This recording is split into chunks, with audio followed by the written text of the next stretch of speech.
Does it matter that I can't see anyone except you, Don? I think at the moment we're live. He's performing some sort of, oh, okay, here we are live. I can only see Don. I can't see myself or Roger. Well, I'm the only one you need to see. Oh no, I can't get it.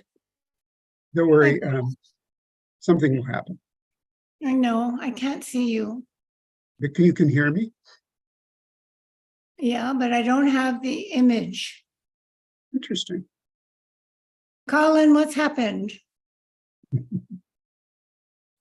It says leave and join. I should cancel. Okay, well, it looks to me like we are live.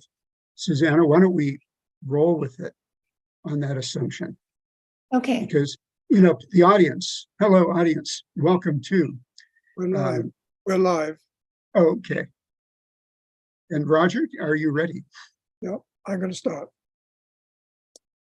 Aloha, my name is Roger Jelinek. I'm Executive Director of the Hawaii Book and Music Festival, and I'm pleased to welcome you to this interview with Susanna Moore. The interviewer is Don Wallace. Don is a novelist, an essayist, a journalist. He's a contributing editor to Honolulu Magazine, and he's also the editor and founder of the Hawaii Review of Books, which is a terrific resource that he's invented and is shepherding.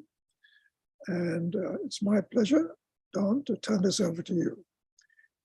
If you have questions, please put them in the chat. Aloha. Yes, there is audience. There's a bar at the bottom of the screen, and there's something called chat, and you can put your questions in, and we'll handle them either as we go or towards the end. And welcome, Susanna. So good to see you. So nice to see you. Good. Yeah, I wish we could be in person with Yes. 30 or 40 of our best friends and readers, but this is going to do. You're in New York, I know, and I'm on the slopes of Diamond Head. And Roger did a good introduction. I'll just show, this is the Hawaii Review of Books coffee mug, so that everyone knows that when you have a coffee mug, you're real. And I would say that to Susanna, most of us in Hawaii who are readers of fiction and followers of literacy, we know Susanna Moore in our bones, in the whiteness of our bones, which is the title of her second book. Her first, My Old Sweetheart, came out in 1982, and my wife Mindy, who's from Hawaii, and I had just moved to New York City, and remember there was a car burning outside our apartment building when we arrived.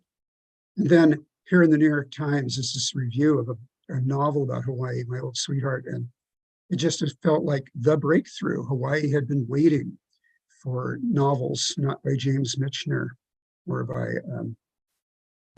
military people recreating World War II. And it was just a lush, drenched narrative that felt really familiar and really creepy in the way that some of us know Hawaii. And this turns out, and I say creepy because, and I've noticed this, I was driving around this morning, going to the farmer's market and thinking of, it has parents who are strangely, and step-parents who are strangely alienated from what you would call normal parenting, but also grandmothers and aunties and the multiracial element. And then you realize, wow, this is what my wife grew up in and was always telling me about. And so there we were in New York reading My Old Sweetheart, and it was balm, and it was also telling us literature is here. And so thanks, Susanna, for that, and My Old Bones. And then you wrote the third one, and Sleeping Beauties, which again carries through a theme that the suffocating presence of the past is, there's eccentric houses, decaying family lineages, all of which, by the way, you can experience in Charles Dickens and others, my own family. But when Susanna does it in Hawaii, you feel like you're just an era that really warped and influenced a lot of people, but also was passing. And it was great that she captured it. It's just not the same. We don't have the same Rococo characters. And so she finishes this triptych in a sense. And then lightning strikes. She does In the Cut, set in the West Village. I think in the first 3 pages, the main character, who is a linguist, an obsessive linguist and an instructor of English, she's having a really bad student conversation in a bar with a Black student who's basically telling her that her appropriation of his language is racism. And, she's studying him like a guinea pig. And I mean, she wrote this book, came out in 1995, I think. Let me check my little date here. Yes, 1995. So here we are, and it could be right now. And after he gets up and leaves, the woman goes to the bathroom sensibly, gets lost, and comes upon a sex scene, a woman on her knees giving a blowjob. And the literary world was aghast. What happened to my old sweetheart? And also, everyone kind of went crazy over it, which was interesting because when I was at Iowa back in '75, the world went crazy over Looking for Mr. Goodbar by Judith Rosner in the movie. And but In the Cut was a huge signal to the culture that, we aren't playing nice anymore. And Susanna Moore really launched something, which she both was, people really were shocked, but also it was a sensation and people took sides. Very few authors write a book where people take sides. And the great thing is, over the years, I picked the book to look at it again the last week. I'm sitting here going, this is today. This book is elegant and it's shocking and it's still absolutely on point. And, so from that point, you were separating from Hawaii, but also, which we all do as writers. And then you made some journeys through some books. The Big Girls struck my eye because I remember the controversy about that when it was women in a prison. And when we get to this book that we have today, The Lost Wife, it looks upside down to me. Maybe it's right side to you. This is a slim and elegant and utterly shocking book.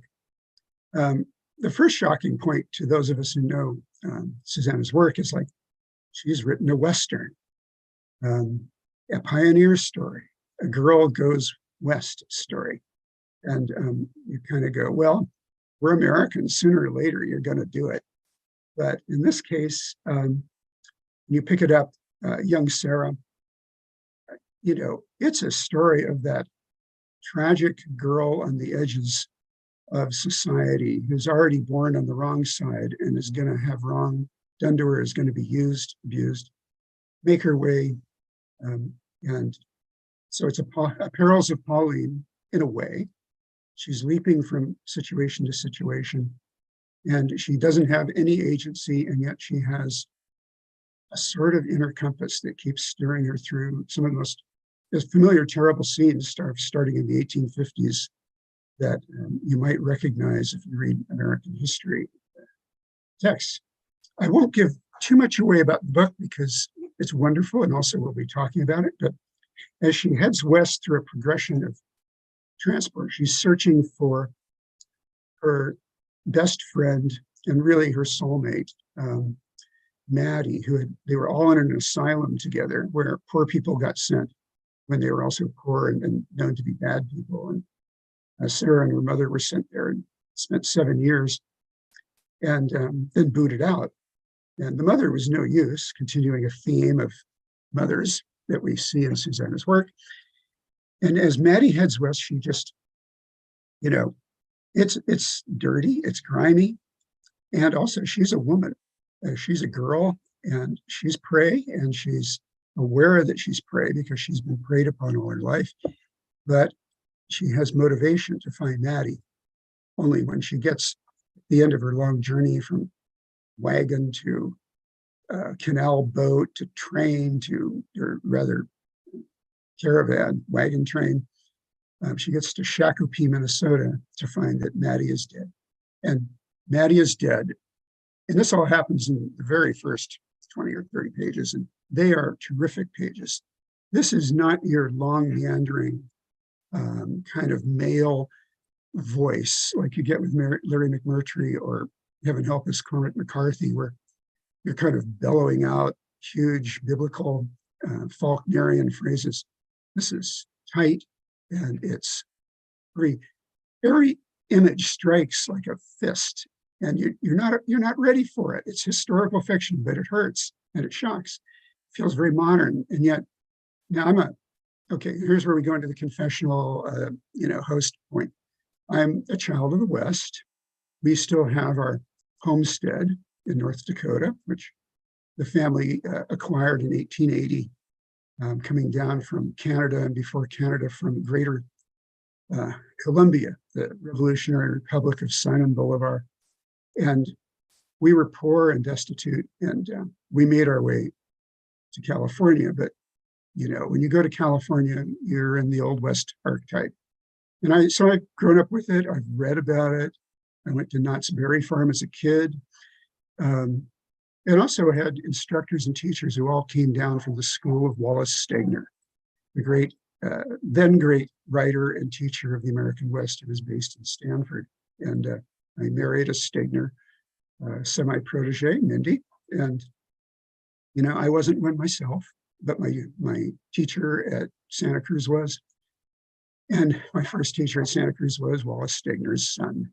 So in the West, we acquire layers and layers of knowledge, and we tend to think we're experts. Now, every American thinks they're an expert in the West. But here's where Susanna has gone way beyond what I would ever be able to have accomplished if I wrote an mystery novel, and many have, is she makes it present and she makes it real. So I'd like to say with that pausing, we know that Sarah is in Shakopee. And Susanna, and I want to say, oh, Susanna, did you hear the Stephen Foster song, All Your Life? Yeah. Yes. So there we have it. There's a clue. There's Rosebud.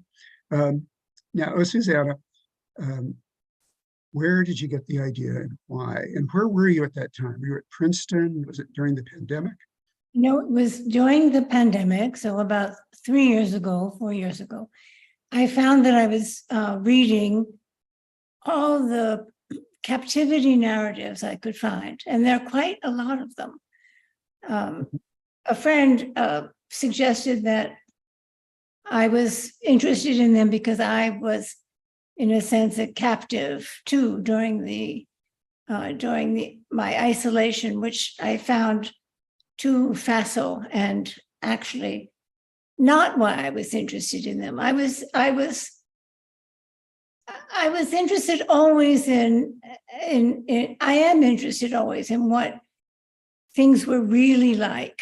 So when I read these stories, most of which take place in the 17th and 18th century, most in New England, all written by the women who have been ransomed or survived, written when they returned, I came across Sarah Wakefield's, which was not written until 1864, quite late, already in the second year of the Civil War. I mean, there were a few abductions in the West, but not many, not like in New England in earlier centuries. And I was interested in her story for that reason, but also because I didn't feel she was fully telling the truth, that she was not being understandably as honest as the circumstances warranted. But she was writing the book to justify what had happened to her during her abduction, because once she was released, she was vilified because she defends the Sioux who captured her. So she writes a lot about God and sin, and she attributes the actions of the Sioux warrior who saves her is because he was converted by a missionary in Shakopee earlier and saved her because he knew it was a sin to do otherwise. Well, I didn't believe that. I mean, I think he may have known it was a sin, but I don't think that's all that happened. So I thought, well, why don't I try to write about, I mean, I always start with the character. I don't really know where I'm going. I have no idea really what I'm doing. I often don't know the ending, although in this book, I knew somewhat of the ending because I knew what happened to her and because I was using her own text. But I had to invent a lot. I mean, I made up a lot. Mhm. So I changed her name. Right. Yeah. Maddie made up. I mean, it's always a trick in writing. You know, your character needs to have a best friend, someone they can talk to, someone who can ask them questions, someone who can challenge them. And so Maddie was born. And she also needed a reason. I was never able to figure out or find information as to why the Sarah Wakefield, who became Sarah Brinton in the book, went to, of all places, the Minnesota Territory. You know, why? Why did she go there? She was running away from her husband, but she didn't have to go that far. She didn't have to. What took her there and why did she stop? You know, why not keep going to California? So I had to, you know, writing is a lot about solving problems. You know, how do I get Sarah to, you know this, how do I get Sarah to, you know, the frontier? How do I do that? So. Yeah, in fact, you've landed on my last question for you almost, which was that we can go backwards and reverse because your characters, and from My Old Sweetheart on, and through your very elegant memoir, Miss Aluminum, we're often presented with a woman who lacks a sense of volition. You know how the law says in a crime, did you do this of your own volition? And Sarah, in fact, goes basically on trial at the end of this. And big issue is, did you do this of your own volition? Did you transfer your allegiances to the Indians? And of course, she's assumed to have done so. But of course, all along, she was luring herself into that or being allured into it by her alienation. So when you come to the writer's side, and I was going to say, hey, it's a lot like writing, isn't it? Because unless you're a thriller writer who, you know, constructs their plots on 28 note cards, you know, when we're novel writing or fiction writing, we just kind of step off the curb, and it's like missing a step on the stairs. You start falling, and you think you have an opener, and then you're floating. There's the volition element.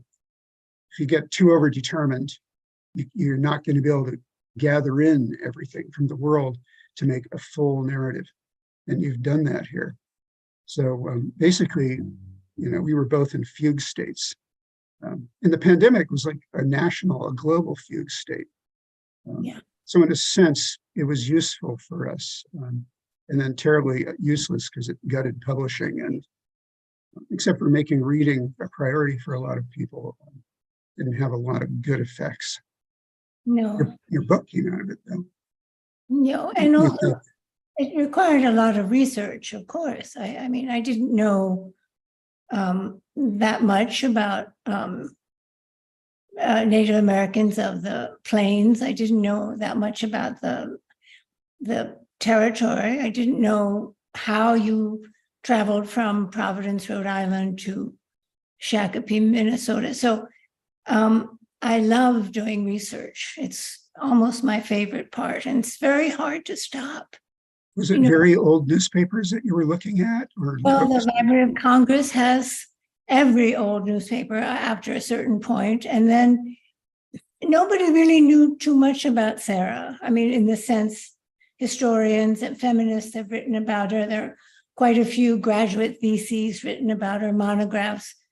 And a friend gave me a subscription to Ancestry.com, which I didn't really use very much. But I thought I knew her last name was maybe Brown. I knew her age. I knew that she had been in Providence. And so I went to work doing, and I found that she was a bigamist, that she had been married and that she ran away and abandoned a child, a little girl. And that gave me a lot. Yeah. That gave me Yeah. a start. Yeah. Were you ever tempted just to make it a nonfiction book like your book about Queen Kahumanu, Paradise of the Pacific? Was I ever what? Say it again, Don? Were you tempted to make it a nonfiction book? No, I wasn't, because she Yeah. has her own nonfiction book, and Oh, yeah, right. Of course. I wasn't tempted. I wanted, because if you're writing a nonfiction book, you can't really, you don't have the freedom or the license to write about what you think may really have happened. You know, You mentioned it's hard to stop when you're researching, and I certainly know that, because sometimes, and I think a lot of writers who I've encountered, reviewing and stuff, it seems like the research just takes over everything, and particularly writing about Hawaii. When people write about Hawaii, you can't just start a story. It seems you have to go back to the year 900 AD and the first canoe, and that seems to clog a lot of arteries when people are trying to write about this place. But The Lost Wife, folks, it's slim. You can see this.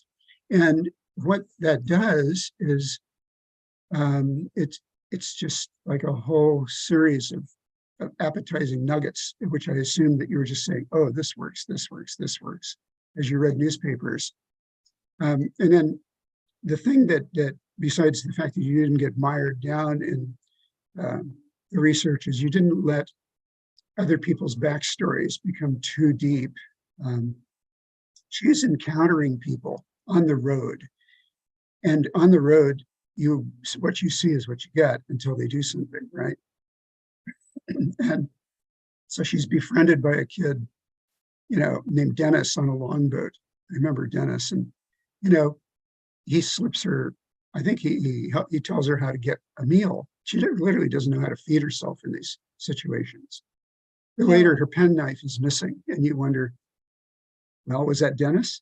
But it isn't pursued. You don't spend the energy, which a standard novelist might do, saying, where she stops and goes, Dennis, gave me a carrot, but he took my penknife.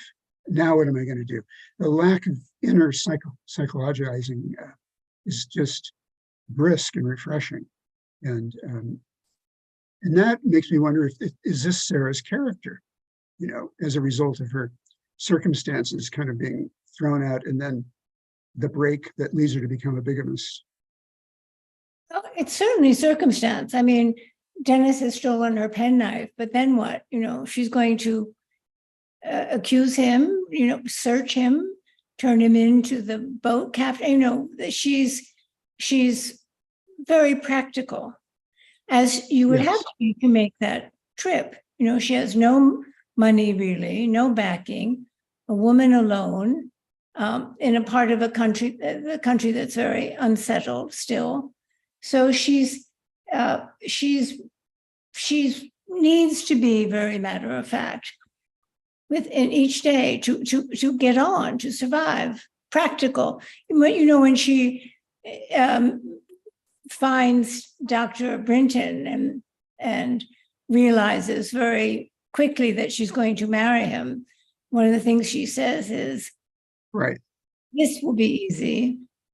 Because she's also self-aware and self-mocking, and I do try to be funny in my books. I know it's not you succeed. And then I think things are funny. Right, you succeed in this beautiful dry way, so that it goes right by you, and then you stop and you have to look back and say, oh, she's not a drip. Her inner voice registers, and then she doesn't need soliloquies. No, and But she's yeah, had time. yeah. You know, she's had that mother who is more or less a prostitute. She's been in Dexter Asylum. She has a husband who burns her with a soldering iron. She's been on her, you know, she's not had it easy. So she's learned to be practical and tough. Yeah. So, And stuff happens when you move to the West. I mean, even today, like I have a family member who was a bigamist at one point. I can't say anything else about that, really. there were a lot of them, I think. Yeah, but he did go west, really west, and ended up in the frontier, which even exists today. And somehow, like 4 or 5 years later, he has a wife at each end of town and no divorce and children. But this is out there. And, you know, things get settled, and then gradually a document is produced. And so it does still happen, but in your case, it's a great thing to launch a novel with, at least as a psychological fracture point, because also you're not making your character sympathetic. You're not going for the easy path. And No, I often feel that in my earlier books, my characters were too sympathetic, perhaps because I was writing about myself. But I don't do that anymore. I don't mean not write about myself. I don't, but also I'm not too concerned about making my characters likable. yeah, and It's risky, you know, it's a risk.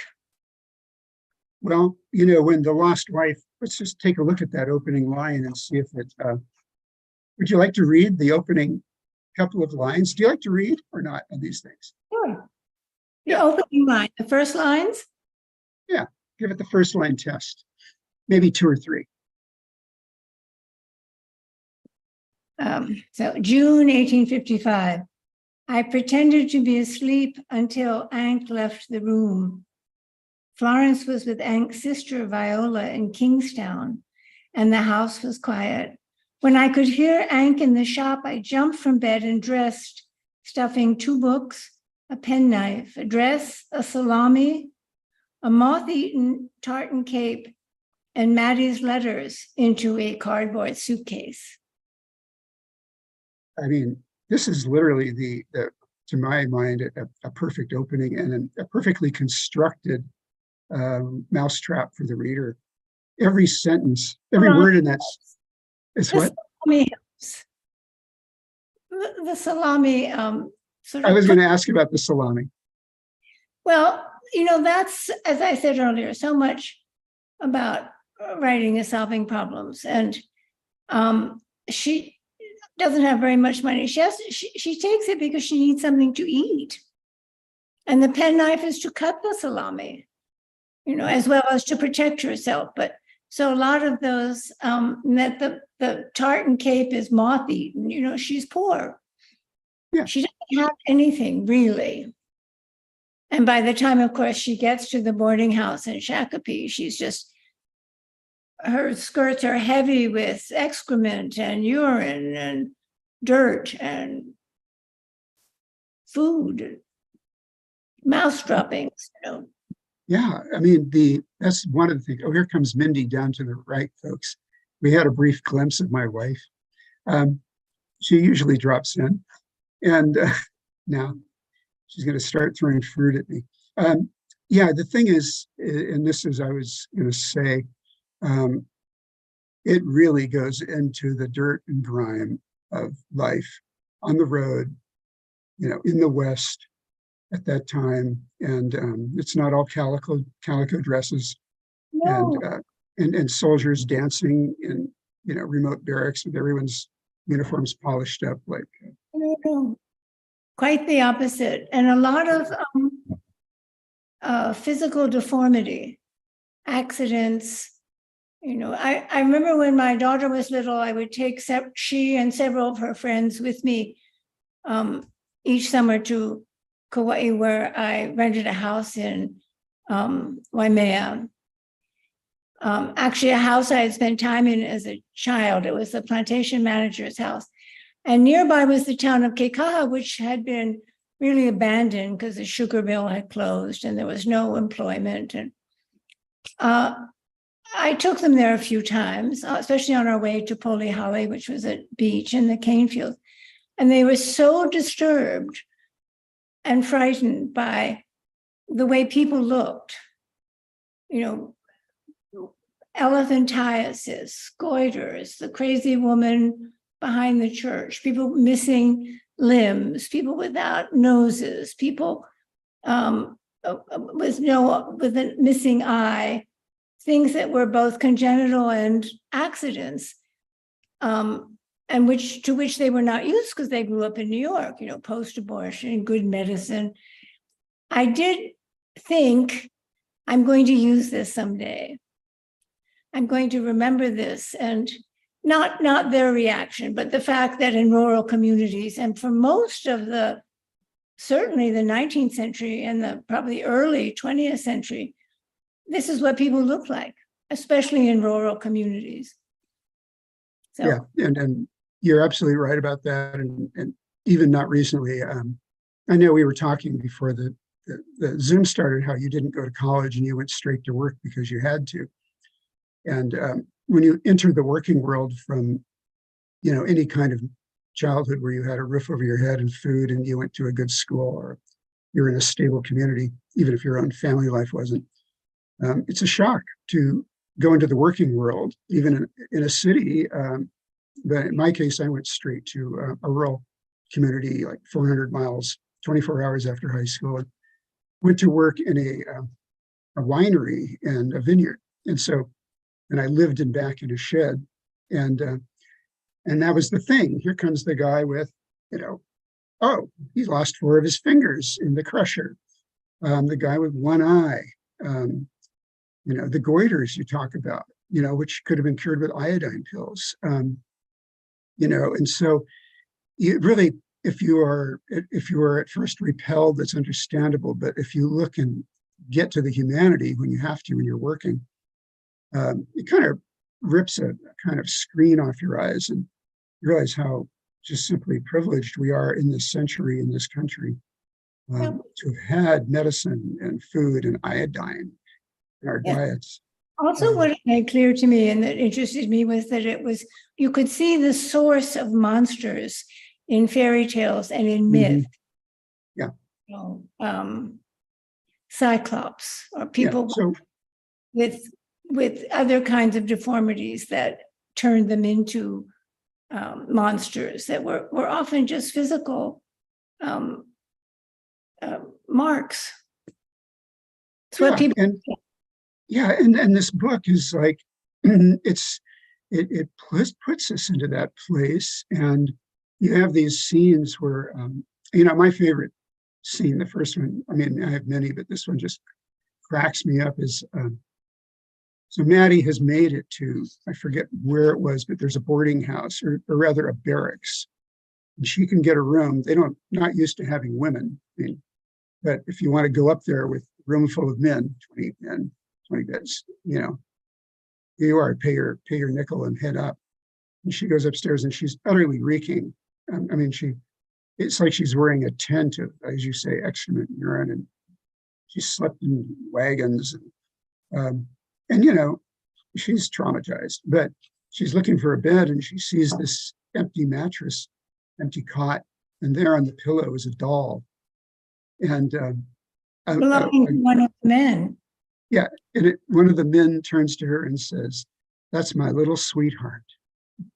And whoa, what a moment. Well, you know, there was, in doing the research too, not only does one discover that there was a lot of bigamy, but there was a lot of incest, a lot of bestiality, a lot of probably homosexuality. You know, it was the frontier, literally, not just in the sense of land, but the other thing about Sarah that I wanted to say too, that interested me in her story was that here was a woman who had spent a lot of her life telling lies and being believed and using it to her benefit. Big lies, little lies. She's made herself up. And then when she is released from the Indian camp, rescued, so to speak, she tells the truth for the first time, really, and no one believes her. So that interested me. I thought, well, what must that be like?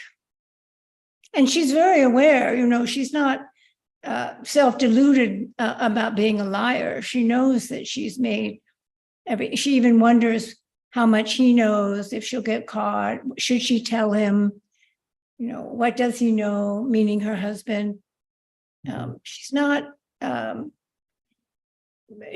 apologetic about lying. She understands that it's helped her to survive, but she doesn't disavow it. Yeah, I mean, it's like the parent's story of crying wolf, internalized. It's very hard sometimes when you've constructed inner narratives. They take over, and in her case, she's inventing herself every 4 or 5 pages or so, as one does going through life. If you have a whole series of changes, then, like they always talk about military brats having an ability to kind of glide into society because you get transferred, you have to fit in. Yeah, it's a very Hawaii phenomenon. It makes you glib, but you don't even know you're glib. And what has happened to her too is that through being there on the Yellow Medicine River and near the reservation, living among the Sioux, is that she does begin to find her real self.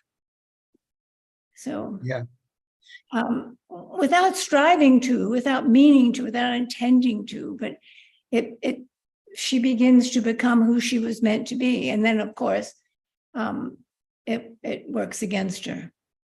Yeah, and the thing is, by the time she arrives, I think that the chapter starts in 1862, where she's settled at the Yellow Medicine River junction with the Minnesota, which is 300 miles from our family farm, by the way, 300 miles to the east. So, and now when you Google it, like I did, they have a Chamber of Commerce, even though it's this beautiful place, and it shows a child running through a meadow.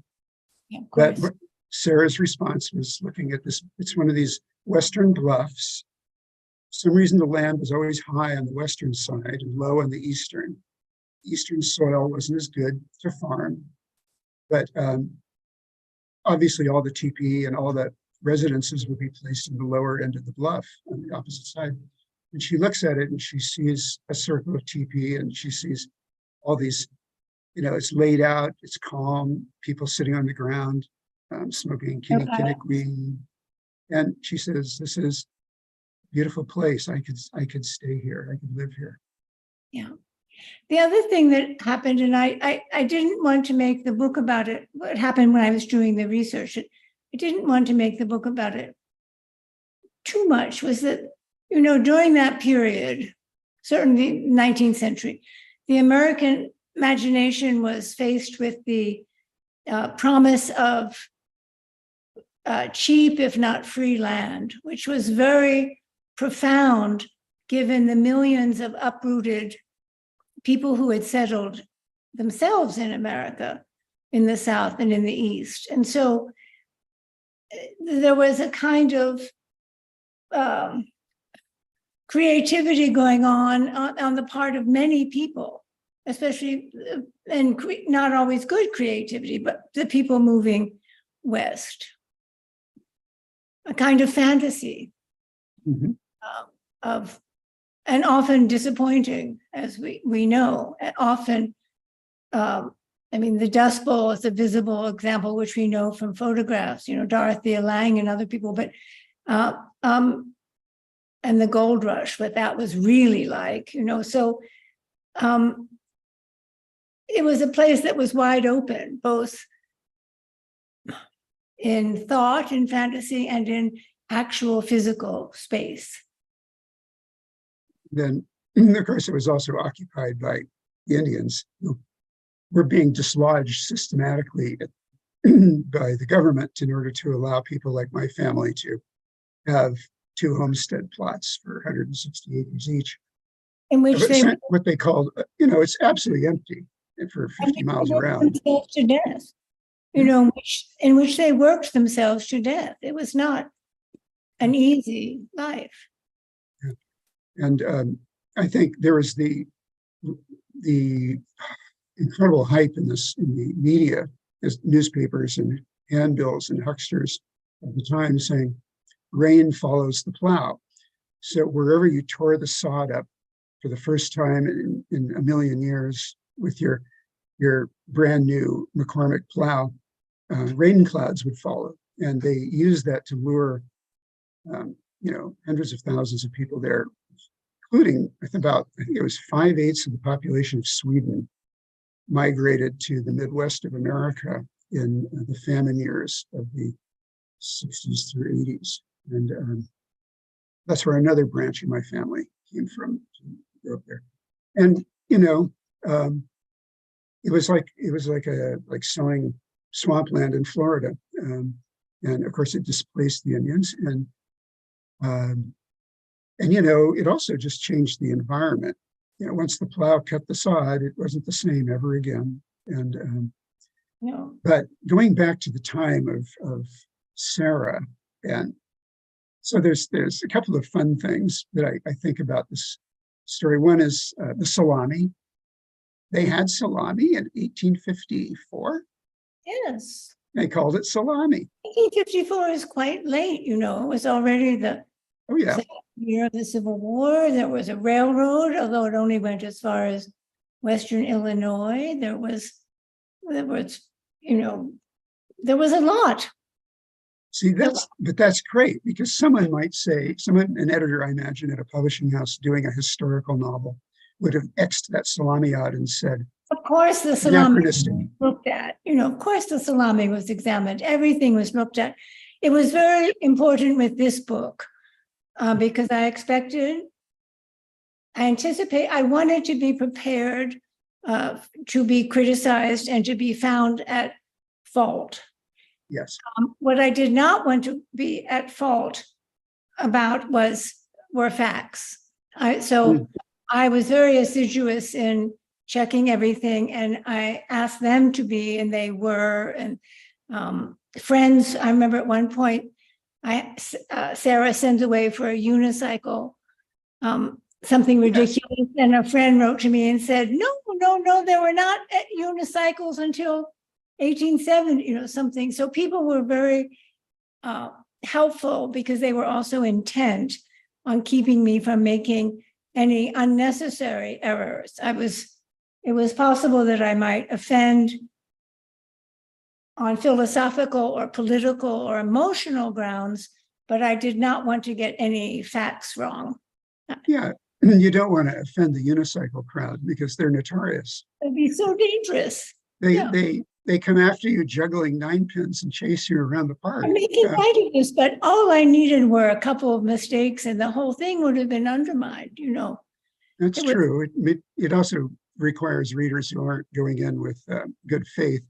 But that's one of the things that the book was read by what's called a sensitivity reader. Yeah, they have them, don't they? Yeah. Yeah, and of course, and I've actually been called on occasion and asked to provide a Hawaiian sensitivity reader, and it's a very mysterious process. But I suspect all my books would be rejected by a 23-year-old sensitivity reader. Who knows? I had some very, very unkind, inaccurate, cruel letters after I wrote the Hawaiian nonfiction. Oh, you mean the one about Queen Kahumanu? The Paradise of the Pacific, and when writers wanted to know how I dared as a haole to write about non-haole.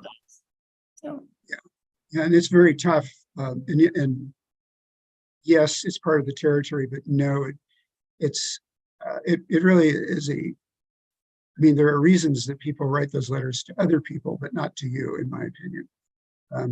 Because one thing, language is a proving ground, and your language is like as good as it gets. And in the fictional universe, if you don't mind me overselling you for a moment, but it is. And as writers who are really following that little candle in the dark, when it's the good stuff, you just trust and but also if there is an invention that it's coming from the right place. Or the other thing is that what people will take issue with is they're frequently relying on inaccurate or outdated criticisms. And yeah, or information. yeah, right. And like the captivity narrative, which is a thing. It didn't begin with the Native Americans and the Puritans. I think Robinson Crusoe begins with a captivity narrative. Robinson Crusoe is captured by pirates, and he spends 7 years in Barbary, and he becomes a confidant of the local sultan or pasha. Here you have this whole in this world, this would seem like an extremely inappropriate thing. How dare you? And the man, and was he a eunuch or But no, this happened all the time. And the more you read about history, the more porous it's clear that the borderlines between the travelers and the traders and the linguistic people, the storytellers, they're always moving at a faster cycle than the mass of people who are, of course, not moving around very much. But in your case, the captivity narrative, it holds an illicit attraction. That's what I wanted to get to. Because if you're a captive, you can't be blamed for what happens next. And in all of your books, there is a sense of the lack of volition. And now you're in a situation, and I won't say in all your books, but sometimes it's like my grandmother would read these novels about a character named Dominique, who was always getting captured by pirates and dashing Frenchmen. And Dominique, the whole point was Dominique would get ravished. But she had no choice to get ravished. And in captivity narratives, that's what happens, right? It's not always, often. And it can be, yeah. There was one very famous, also late abduction, a young girl who was 10, Cynthia Ann Parker, captured, married, fell in love, had children with a Comanche chief, refused to leave, gave one of her sons was the last Comanche great chief called Quina Parker. She was rescued a few times by Texas Rangers, would escape and go back. Finally, they captured her and kept her locked up. She was heartbroken. So they yes, ravaged or not. I think most often they were not ravaged because they were, for the simple reason that I don't think they were found sexually desirable. It's as simple as that. They were not objects of desire. But when you say without volition, but also I think in my books, all my characters seem to be in constant motion. They don't have volition, but they are ceaseless in their movements. They're in constant motion. Often instigated by circumstance, less often by will. Although in Sarah's case, it's very much it starts with circumstance. She's running away from a bad husband, and then it's all about will. It's all about her will. Yeah, and I would say that always in motion kind of describes, or also sometimes not in control of your environment, not being the one who can say no, or being afraid to say no, is, of course, a larger construct. Our whole society, our whole world, women operate in that thing. And that's why the volition question echoes through these books and, has the universality. And also, you really feel, even I, a guy, can totally get what's going on with her. Of course, I've already, as a writer, I'm in a fugue state every morning, but also in my own life, my teens were, I think everyone from senior year on, the creative people are basically wandering. Who knows where you end up? So there's that. And then I was going to say, like my sisters, my mother, and everyone, I watched how they were presented with choices and forced into situations and, like you don't get to go off and find yourself the way that men do. But if you're a Sarah, if you've been cut loose from the beginning, you are just have to operate under your own rules and the rules of a very cruel society. And now I'm going to ask that question. You were in Hollywood in the 60s, right? 70s? Late 60s and 70s. So this was the era of the flower children coming to the canyons, right? Like Joni Mitchell songs. Which I was not. I was not No. A hippie girl. I was always with, I married someone much older than I was, 20 years older.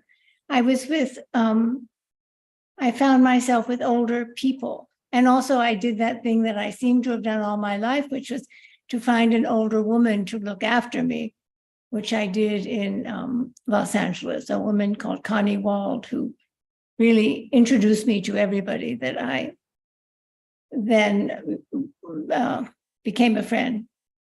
Mm-hmm. So, yeah, but you must have observed, I was in Southern California where I grew up, and I was in the 60s and of the 60s, and my brother was as pure and open a hippie as you could imagine. But so, and I, as his younger brother and sidekick, I got hauled into starting at like age 13, but it was the girls coming out completely unarmed in, measly bedsheet dresses and just wandering into homes full of guys and wandering into Hell's Angel encampments, which my sister did and survived. And the movie once. I missed all that. I'm relieved to say, in a way. Well, Sarah is that girl in a way, because you meet a lot of damaged people too, and the communal environment. Which when I was up working, because I continued working at the winery all through college, and I would be living in a shed, and country people would, my age, they'd already had wives and children, and they'd bring me home, and then they would reveal their own pasts, and people who had settled in this country and looked like, American Gothic farmers already in their 20s, actually had been on the street in San Francisco eating out of garbage cans, and they made their way into the country and also leaving out the drugs, that. Oh, let's not leave out the drugs. I did not. Of course, it was all around me. I didn't take drugs, but it was there. I remember I was thinking of this the other day because I told someone and they didn't believe me, but I remember Mama Cass yes. LA, once told me I was pregnant with Lulu. And she said, "Oh, I have such good advice for you. You have to go into labor on acid." And I remember thinking, well, I don't think so. I don't think I will do that. She said that she had done it and that it was fantastic, and that she couldn't recommend it more highly. Do you think we have any questions, Don? I don't see any, and maybe because we're only got the host and panelist webinar chat screen up. If any of you have asked a question, I'm sorry that we are not able to see it. Maybe there's a technical glitch. But while we're on drugs, the book does have a charming little riff on kinnikinnick weed, which, first, it's a wonderful word, kinnikinnick weed. And then it's a wonderful word. It is. And then, people are sitting on the ground smoking pipes. Let's have a little, and the women, by the time Sarah is being divided, she spends her days on the ground with women or with the Indian women just walking in and out of the house. And then she joins them for a pipe of kinnikinnick weed. And I did indeed look it up the way I would have done in the 60s. And damn, that stuff got you high. Mm-hmm. And here they were smoking little weed. It's very funny. And I'm glad you have it in there. because it is also historically accurate. It's also psychologically accurate. As a Boy Scout, when we were up in the mountains, San Bernardino Mountains, we always went to the skunk cabbage meadow, which produced a kind of cylindrical thing. And in late fall, it was all dry, and it made a cigar about this long. And all these Boy Scouts would walk smoking skunk cabbage cigars. You know, it's a jaunty sort of way to go through the world. I didn't know But, about. yeah, I we'll didn't- have to smoke I some. didn't know that Boy Scouts did that. Yeah. Well, the other thing I wanted to say was just very interesting and charming is the way Sarah is way out in the middle of nowhere, and she's reading the Montgomery Ward catalog. She's reading the catalogs and ordering things, trying to order a unicycle, apparently. Again, this happened, and we know it's true because you could even order a house at that point. They would just ship a house. It seems incredible in the age of Amazon. We think we invented this thing, Yeah. but it was a mail order world, you know, for quite some time, and particularly the further away you lived. There were And- revolving libraries, which were much prized and very important to people who did not live in cities, where I wish I could do it now. You subscribed, and you would ask them for a certain book, and they'd send it back, you'd get another. So civilized. There's a model for that. It was called Blockbuster, except it was, videos, right? Same size package. I would do that because our bookshelves have gone, when you have thousands in boxes you can't even access, you're in trouble. Yeah. And I think so- you can ask me one more thing, and then I think we have to stop. no, I want to say Have thank 3 you. minutes. Yeah. And So to those of you who have been that's your best smoking, question. okay, you go first. No, you go. It's Oh, your- okay. Okay. If it's a generous book, at one point you give Sarah, after all that has befallen her, and she's been broken and she's been abused and she's tricked her way and lied her way, she's made it, she's married to a man and it's a marriage of convenience, apparently. He doesn't realize how unconnected she is to him. And doesn't particularly care. He has his laudanum. yeah, he's drinking Work. laudanum. He's on a steady, drip of opium. But that's very sad. They had it all. They had catalogs, they had a house. And then, of course, with the Civil War, they start restricting rations and food for the Native Americans, the Indians, who have been forced onto reservations, forced to hover around the reservation post, which the And husband also manages. the annuities stolen Yeah. by the administrators and by the trading post owners, and they've been cheated too. Yeah, so there it is. They're starving him to death, and that is what precipitates this the final showdown, the hostage taking, and in which she joins them. I just want to say it's a very generous book. Hats off. Thank you. It's not quite a question, but folks, read Miss Aluminum and In the Cut. You just are in for wonderful, wonderful experiences. And Susanna, thank you. Thank you, Don. Thank you. And this will be recorded and they'll post it up for future. Okay. I think that brings us to the end. Thank you. Enjoy. Good to see Yeah. you. You too.